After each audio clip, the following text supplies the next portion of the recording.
우파 유튜브 분석. 지난 영상에서 김세애 대기자님에 대해 알아봤습니다. 활동이 많으셔서 출생에서부터 MBC 기자 시절까지 살펴보았습니다. 오늘 영상은 가로세로 연구소에서의 활약상에서 현재 세이엔터까지 알아보겠습니다. MBC에 사직서를 제출한 김세애 기자는 강용석 변호사와 함께 우익 성향 싱크탱크인 가로세로 연구소를 창립하고 대표를 맡았습니다. 보수 우파의 싱크탱크를 표방하면서 다양한 콘텐츠를 제공을 목표로 서울시 강남구 가로수길에 사무실을 두었습니다. 가로세로 연구소라는 사명도 가로수길에서 따온 것입니다. 가로세로 연구소는 초창기에 강용석 소장과 투톱 체제로 시작했지만 강용석 변호사가 감옥에 가게 되면서 12시간 라이브 등 김세애 대표 혼자서 채널을 지켜왔습니다.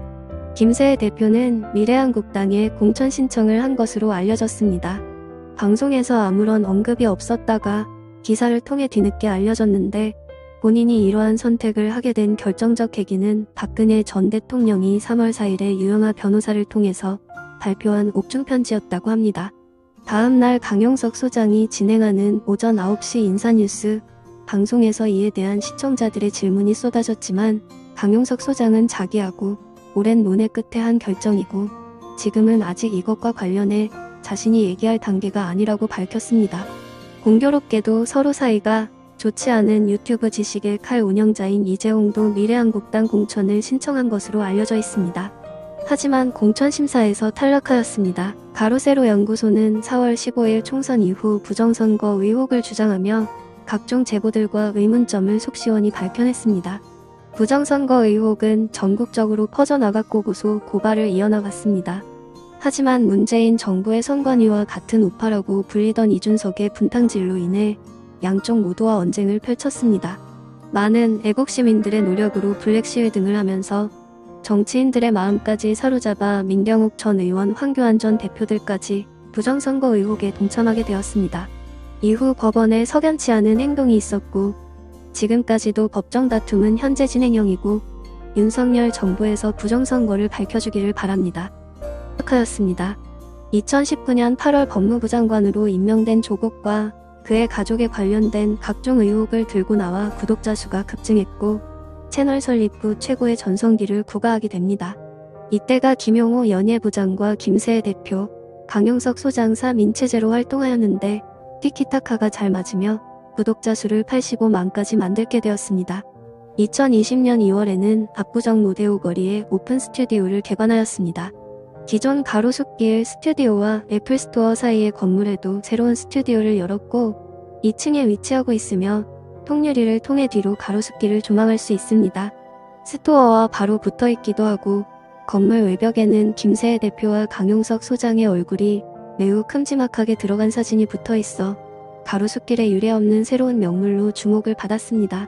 일반적인 조회로 인한 수익도 꽤 될 것으로 예상되지만 실제로는 대다수의 영상이 신고 도배로 인해 노란 딱지를 먹어 광고 수익은 거의 없다고 알려져 있습니다. 그러나 시청자들의 후원금과 유튜브 슈퍼챗의 수익이 엄청나기 때문에 직원 수도 10명 이상이 되는 중소기업이 되며 채널을 키워나갔습니다. 이러한 여러 활동들이 민주당과 기존 언론 그리고 각종 시민단체에게는 골칫거리로 여겨져 집중포화가 되었고 각종 이슈들로 고소 고발을 당하여 현재까지도 고통받고 있습니다. 2020년 3월 가로세로 연구소는 문재인 대통령이 민주통합당 후보였을 때 이만희와 악수를 나눴다고 주장했었는데 이로 인해 강용석 변호사는 긴급 체포당하기도 하였고 2021년 9월에는 조국 딸 조민과 이인영 씨 자녀에 대한 명예훼손으로 강용석 변호사와 김세애 대표, 김용호 연예부장이 모두 체포되기도 하였습니다. 당시 뮤지컬 박정희를 제작하여 우파 시민들에게 희망과 용기를 주던 당시였는데 석방되자마자 뮤지컬 공연장을 찾아 환호를 이끌어냈습니다. 잘 나가던 가로세로 연구소는 목격자 K, 고릴라 상념, 김소연 변호사 등을 영입하며 채널의 한 꼭지를 맡기기도 하였지만 고릴라 상념은 불화로 하차하게 되었습니다.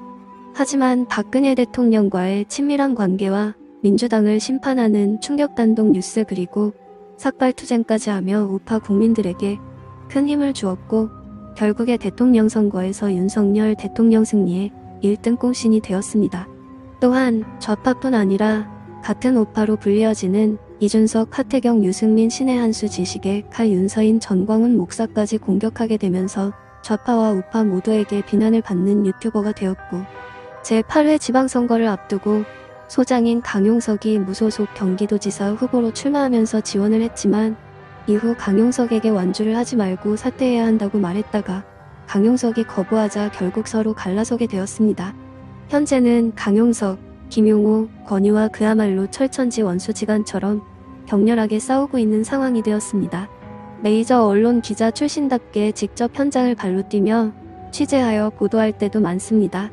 태풍 취재, 이준석 취재, 조동현 사건, 전광훈의 쓰레기 발언 등을 충격 단독으로 하게 되며 사이다 취재를 이끌어냈고 조국 딸 조민을 취재하다가 유튜브의 수익 창출 금지라는 최악의 상황을 맞게 되었습니다.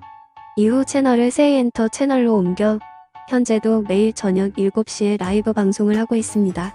구독자 수는 얼마 전에 5만을 넘겨 여전히 많은 구독자들이 채널을 시청 중입니다. 가장 최근의 충격 단독 소식은 WBC 야구 대표팀의 음주 파문 사건입니다. 역시 취재력은 인정합니다. 정치뿐 아니라 스포츠 연예 소식과 함께 각종 개그 코드로 채널을 유지하며 기존의 언론과 기존의 우파 채널과는 확실히 다른 채널이라고 생각합니다. 이는 김세혜 대표의 철저한 분석 능력과 미래 예측력으로 나온 결과로 현재 상황에 자만하지 않고 꾸준히 새로운 컨텐츠를 위해 직접 뛰며 팩트를 체크하는 참기자의 정신이 있었기 때문입니다. 앞으로도 우파 국민에게 힘을 주고 충격적인 단독 소식을 기대하며 오늘의 영상 마치도록 하겠습니다. 우파 유튜브 분석 김세의 편 어떠셨나요? 한 사람의 인생에 대한 분석과 스토리를 짧은 영상으로 다 담지는 못하지만 주요 사건과 이슈 중심으로 다뤄봤습니다. 나무 위키와 위키백과를 참고하며 평소 가로세로 연구소와 세이엔터를 시청하는 구독자로서 존경하는 의미로 영상을 제작해봤습니다. 시청해주셔서 감사합니다.